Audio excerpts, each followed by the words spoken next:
Hey, it's Ray at Relationship Remedy, and I want to address the skepticism that you can actually have a conflict-free marriage.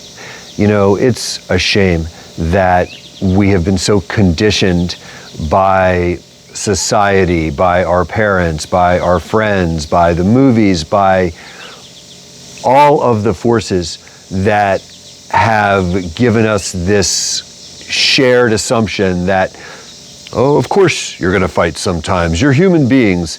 Isn't that the great thing about marriage, is that sometimes you fight, and you have to learn how to fight fair. That's the thing. Man, fighting sucks. Fighting is so painful. It feels so toxic. Every time Maria and I have ever fought, I've just wanted to curl up in a ball on the bed, and I know she feels the same way. And our son would be absolutely devastated, but he's never had to watch us fight because we worked through all of our issues before we had him, thank God. And believe me, we had plenty of issues to work through. We used to fight and argue quite a bit, but we learned how to actually care about each other's issues and heal each other with love and problem solve and create the peaceful, happy home that we both longed for and that I know our son thrives in. You know, part of the lie about it being okay to fight or argue sometimes is just how lousy it feels. Every time that you lash out at your partner or that you talk to them in a certain oppositional way, you know that you feel lousy, and you know that when they do it to you, you feel lousy, and when you do it to each other, you both feel terrible.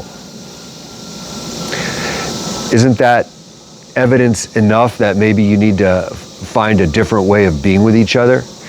The whole reason that we marry is to create a peaceful, loving home, and I say often that the world is not a safe place. It's full of violence and negativity and toxicity and conflict. But your home and your marriage and your hearts are where you actually have the opportunity to create peace on earth and express the love that you are, that we all are, that is our true nature. What I'm saying is that if Maria and I can do it, anyone can do it, as long as this sounds resonant. As long as what I'm saying is touching somewhere inside of you where you know that I'm speaking the truth. Because not everybody feels that way, and that's okay. But I'm talking to those who hear what I'm saying, and it feels like a powerful opportunity to put all of their maturity and self-development and evolution and personal growth and creativity and love into expression in the most abundant way, full of infinite possibility for ever more wholeness, both together and individually. And a huge problem is that we were never taught how to align our speech and our energy and our presence and the way we hold space with our intentions. There's a disconnect between who we feel ourselves to be and how we behave with our partner.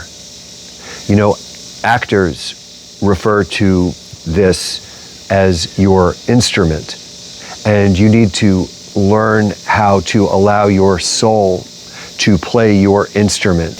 You need to learn how to integrate who you feel yourself to be at the core level of your being with how you are holding space and how you are expressing yourself. And you also need the tools to connect in a way that moves the energy block between the two of you and creates the flow of energy. So I'm going to give you an example right now. So let's say that one of you never does the dishes, right? And it really frustrates the other person. So let's say that you're the one that left the dishes in the sink. So one little aspect of creating this flow is that a lot of people make general statements like, I care about you. You know, why are you getting so angry? I care. I don't want to hurt you.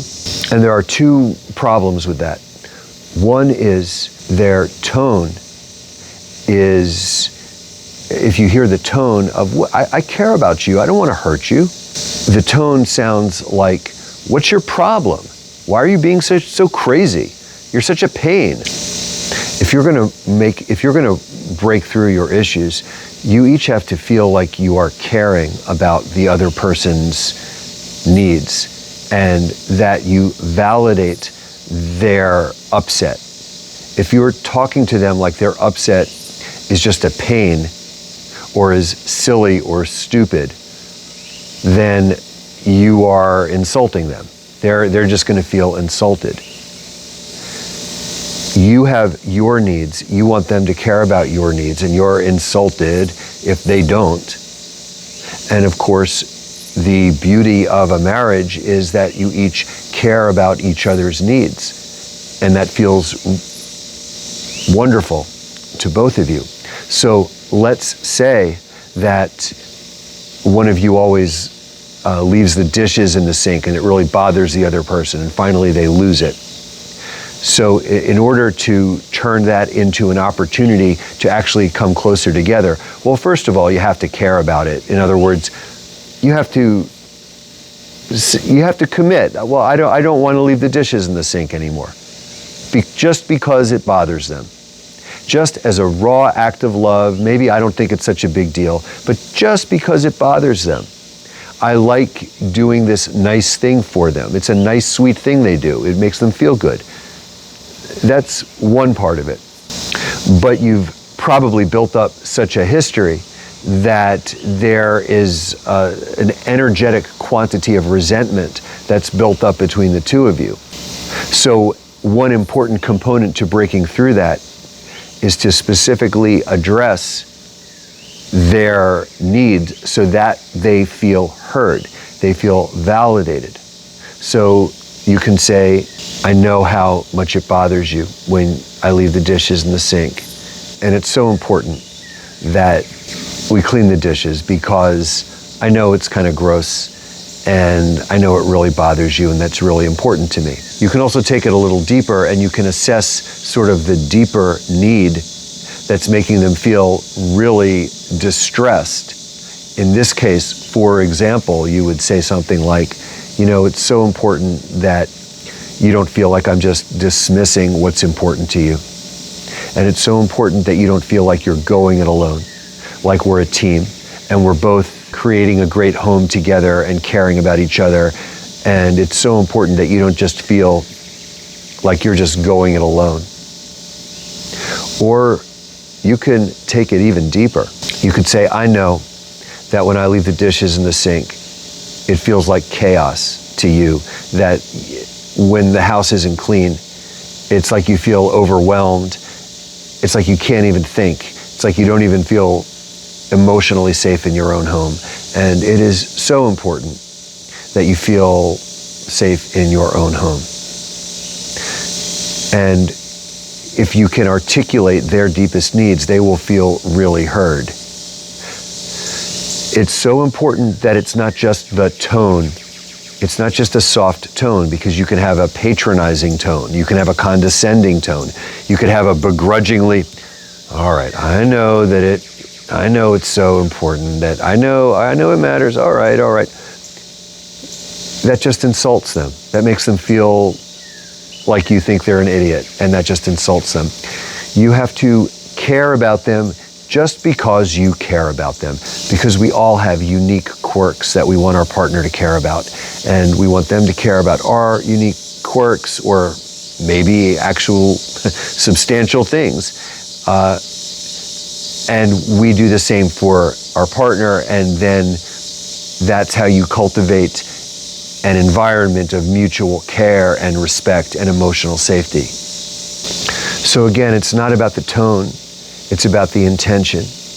You have to find the place deep inside of you that cares about your partner and speak from that place. Let that place speak through you. And a lot of us haven't learned how to connect these different dimensions of ourselves. We never learned how to use our instrument because it was never modeled for us. But once we learn how to use every dimension of our being as an expression of the love that we are, then we can turn every challenge that arises between ourselves and our partner into an opportunity to come closer together than ever before. And so no matter how rough the seas become, we are sailing in a ship of safety, co-captaining with our partner and getting better and better at being captains.